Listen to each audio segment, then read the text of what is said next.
단순도치라 부른다는 겁니다. 네, 그 다음은 의문사형 도치에 대해서 한번 볼게요. 네, 의문사형 도치. 이렇게 슬라이더로 보니까 되게 복잡한 도치인 것 같아요. 그지? 네.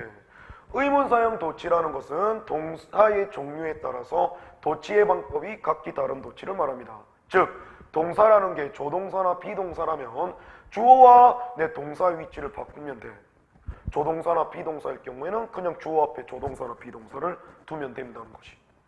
그런데 동사가 조동사나 비동사가 아닌 일반 동사라면 주어와 일반 동사의 위치를 바꾸는 것이 아니라 조동사 두 동사를 빌려서 둘을 대신 주어 앞으로 내보낸다는 거죠. 동사가 일반 동사일 때는 일반 동사가 주어 앞으로 나가는 단순 도치와는 달리 의문사형 도치일 때는 일반 동사일 경우 일반 동사가 앞으로 나가지 않고 이렇게 두 동사를 대신 빌려 나간다라는 겁니다. 그리고 일반 동사에 표현되어진 수와 시제를 두 동사에게 주기 때문에 두 동사의 수와 시제를 표현하고 일반 동사는 수와 시제가 표현이 되지 않은 동사의 원래 형태, 동사 원형의 형태로 고쳐준다는 겁니다. 그럼 여러분, 잘 생각해보자. 자, 만약 의문사형 도치의 경우에 일반 동사일 경우는 두 동사를 대신 내보낸다고 그랬죠. 그리고 일반 동사에 있던 수와 시제가 두한테로 넘어간다고 그랬어요. 그러면 요 일반 동사를 봐서는 수와 시제를 알 수가 없겠죠. 그럼 당연히 어디를 보고 수와 시제를 결정하셔야 되겠어요. 일반 동사가 오고 의문사형 도치를 시켰을 때는 우리는 앞에 있는 두 동사의 수와 시제를 보고 일반 동사의 수와 시제를 결정해 주시면 된다는 겁니다.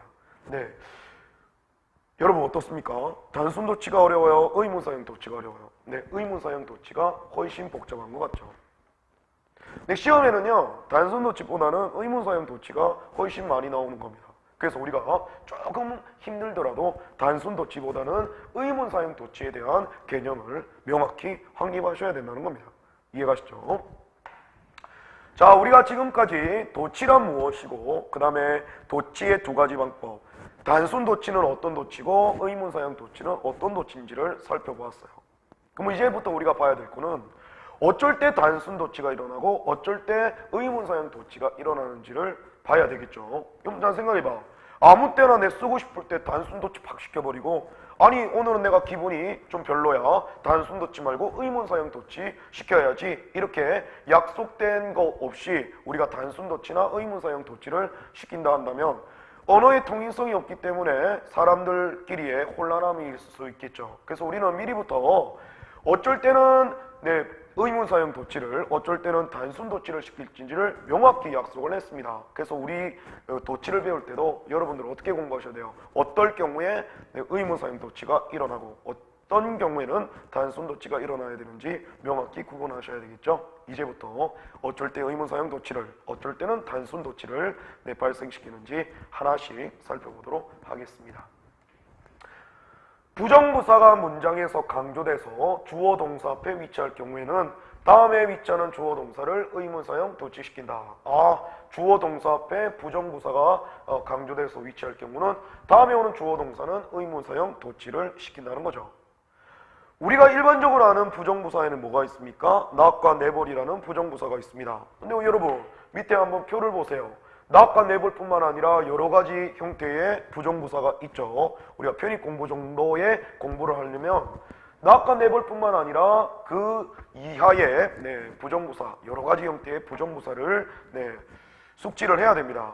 항상 not과 never이 부정부사로 나오는 게 아니라요, 때로는 hardly, 때로는 scarcely, 때로는 seldom, 때로는 rarely, nowhere, little, barely, on no account, under no circumstance라는 다양한 형태를 부정부사로 내고 다음에 오는 주어 동사가 의문사형 도치가 되는지 안 되는지를 여러분들의 어떤 실력을 검증하는 시험이 출제되고 있기 때문에 여러분들이 조금 힘이 든다 할지라도 여기 나와 있는 이 표만큼은 전체 다 부정부사로서 다음에 오는 주어 동사가 의문사형 도치가 일어나는 것들을 반드시 숙지를 하셔야 됩니다.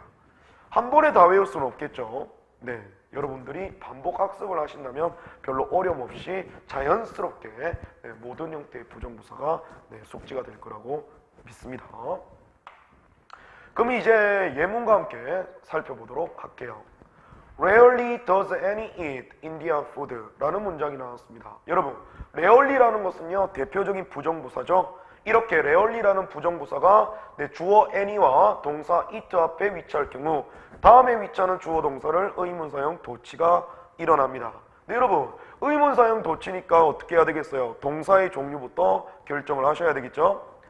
Any 다음에 오는 it가 일반 동사입니다. 자, 의문사형 도치 때는 일반 동사가 앞으로 나가요? 못 나가요? 못 나간다 그랬지? 그래서 의문사형 도치일 경우 it가 일반 동사이기 때문에 it라는 일반 동사를 any 앞으로 내보내는 것이 아니라 조동사 do를 대신 내보내고요. 요 it에 있던 수와 시제를 do한테 넘겨주죠. 지금 do가 3인칭 단수 형태, do즈의 형태로 왔습니다. 그렇다는 거, it라는 요 일반 동사가 원래는 뭐였다는 거야? 3인칭 단수 형태라는 것도 우리가 알 수가 있는 거죠. Annie는요, 인디안 푸드를 먹지 않습니다. 이렇게 해석해 주시면 되겠습니다. 이해가시죠? 그 밑에 예문 하나 더 보도록 할게요. little이라는 부정부사가 I dream이라는 주어 동사 앞에 위치했습니다. 그러면 이렇게 부정부사 little이 주어 동사 앞에 나왔기 때문에 다음에 오는 주어 동사 의문사형 도치가 일어나야 되는 거 알고 계시죠?